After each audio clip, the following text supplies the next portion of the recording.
Hey everyone, this is David Pike, the Motorcity Mechanic. In today's video, we're going to be talking about something I came across recently that's kind of cool. And it's the Officer Protection Package that's offered on the 2017 Dodge Chargers that have the Law Enforcement Pursuit Package.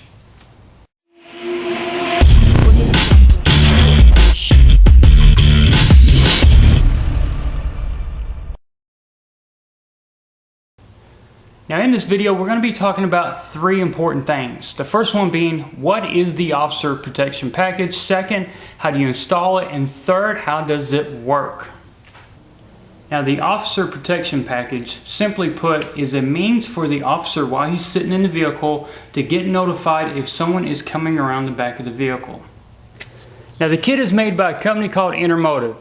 And it's based out of Auburn, California, and it's a collaboration between them and the FCA, which is the parent company of Chrysler, that this came about. And it's offered free of charge to all the law enforcement agencies when they purchase these vehicles.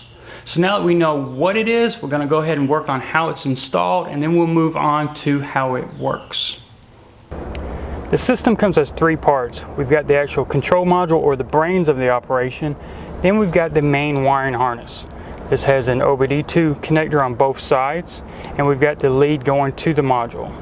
Third item is this auxiliary 12-volt power supply. Now this will be 12 volts when the system is activated and the alarm is going off as far as someone being at the back of the vehicle. It's a 12-volt output that you can run to a relay, so you can use it with either a siren or an auxiliary light.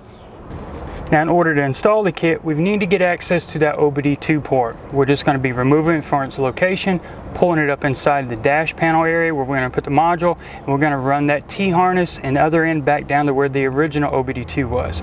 So what we need to do now is work on removing this trim panel here and this trim panel as well.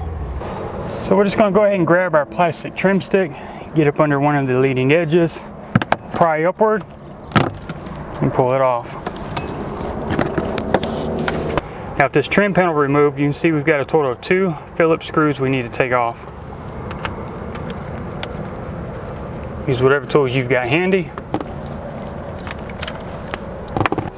And with those screws removed, now we can actually start with pulling this panel off. Now there's some metal fasteners along the top edge that snap in, so when you go to pull, it may take a slight amount of force to get it off, but there's going to be some along this side of the steering wheel and also on that side as well.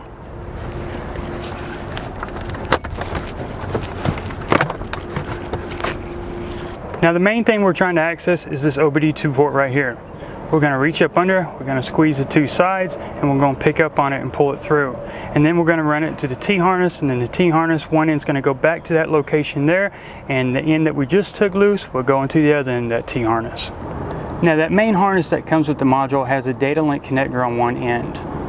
Now what we're going to be doing is we're going to be taking the data link connector from its location on the vehicle, plugging it into this end, and then inserting this end from the T-harness from the module back to where the location was on the original one. So that means the original one has to come off of its location. So we've got to squeeze in on the sides here. You've got 2 ends you need to squeeze, and then you need to pop it loose from its metal bracket. Once we get that removed, then we can go back to reinserting this into that same bracket. I just wanted to let you see up close what we're going to be squeezing in. It's on both sides. Just take your time and you shouldn't have any problems. Now like I mentioned before, in order to get this data link connector out of its metal bracket right here, we've got to squeeze in on the sides. Usually I've found that you can release one side and that's all you need. At that point you've got enough movement to get it off of its metal bracket. So I'm just going to use a pocket screwdriver. I'm going to press in on that side right there, and at the same time I'm going to be pushing up on the connector. And there we have it. The connector is now out of its bracket. We can pull it further up in the vehicle.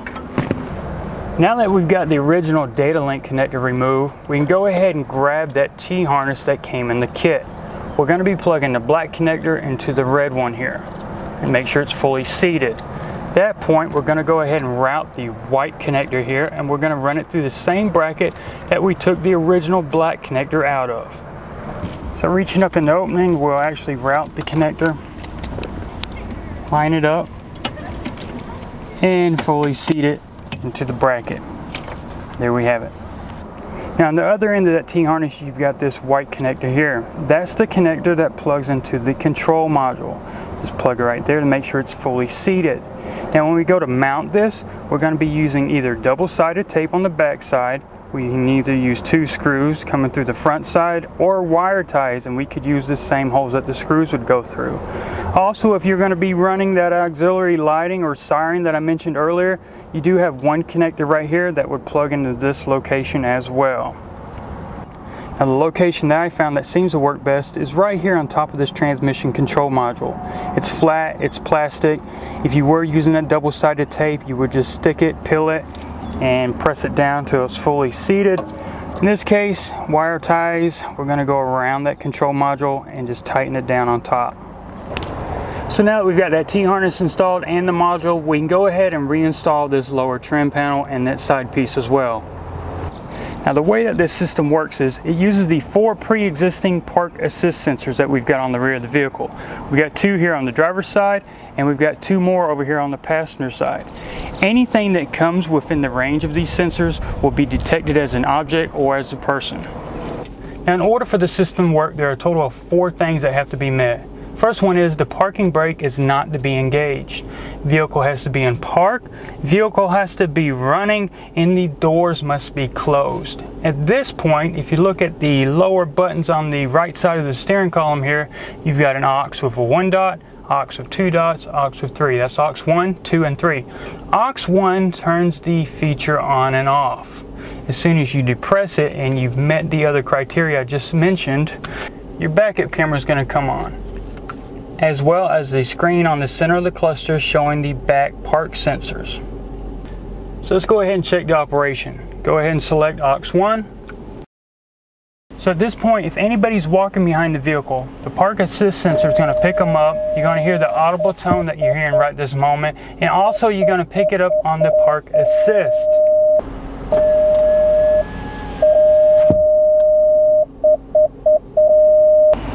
Your backup light's going to come on and your rear tail lights are going to flash. And at the same time, the driver's side window is going to go up and all the doors are going to lock. So at this point, we've talked about all the basics with the officer protection package. Everything from what it is, how to install it, and also what it does. Now it's going to be up to the local law enforcement agencies to have it installed if it's not already. As I mentioned, it's free of charge, so why not use it? I do know some local sheriff's departments are hesitant whether or not they're actually going to install them on the vehicle, which really blows my mind. It gives that officer anywhere from 1 to 3 seconds warning for them to decide what are they going to do. Is something behind me just a child walking by the patrol car, or is it somebody that's going to cause me harm? At that point, they have a choice. They can leave the area, they can decide to do whatever they need to protect themselves, or like I mentioned, if it's a kid, they can just ignore it altogether. At that point, they have some sense of their surrounding.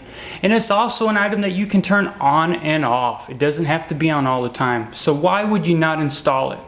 It's something to think about. It gives that officer a chance to go home at the end of the night in case that one instance comes up where someone wants to harm them. We know it's rare, but we know that it happens. So why not use a feature that's designed to help protect them, or better yet, give them the chance to decide what they need to do? So if you liked the video, please make sure to give it a big thumbs up on YouTube. You can find me on all the other popular social media websites such as Facebook, Twitter, and Instagram. If you got any comments or suggestions about today's video or anything Chrysler, Dodge, Jeep, or Ram related, you can email me at david@motorcitymechanic.com.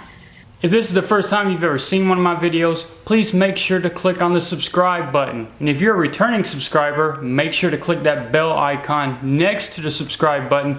That way you get notified instantly when videos such as this get uploaded. And if you like to shop on Amazon, please feel free to use the link that's in the description below this video. Any purchases that you make will help support this channel. Once again, everybody, thanks for watching.